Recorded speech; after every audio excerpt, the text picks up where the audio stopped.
मंडळी, मुंबईमधील सर्वात मोठं मैदान आज पार पडतंय. भव्य दिव्य असं खासदार केसरी 2025 आणि संपूर्ण महाराष्ट्राचं लक्ष लागलंय. या मैदानाकडे संपूर्ण महाराष्ट्राचं लक्ष लागलंय. आणि पण सर्वांनाच प्रश्न होता की विठ्ठलांचा नाग्य नक्की कोणत्या मैदानात आहे. तर या मैदानाप्रमाणेच अजून एक मैदान पार पडतंय रेवणसिद्ध यात्रेनिमित्त रेणावी या ठिकाणी. हे मैदान म्हणजे एक आदत एक बैलचं आहे. आणि या मैदानात आपल्या सर्वांचे लाडके विठ्ठल बोधकर यांचा नाग्य गेला आहे. आणि गट क्रमांक 32 मध्ये पाहताना पाहायला मिळाला. गट क्रमांक 32 मध्ये नाग्या गटपास झाला का नाही.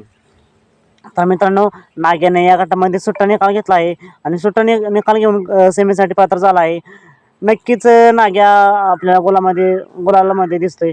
आज सुद्धा गुलाला पात्र होईल हेच सेवागिरी माझं प्रार्थना करूया. तुम्हाला काय वाटतंय, नाग्या आज गुलालास पात्र होईल का? एक नंबरचा मानकरी कोण होईल हे कमेंट करून नक्की सांगा. नाग्याला सेमीसाठी मनापासून खूप खूप शुभेच्छा. चालत मग भेटूया पुन्हा एकदा एका नवीन अपडेट्स भन्नाटाच्या नवीन व्हिडिओमध्ये.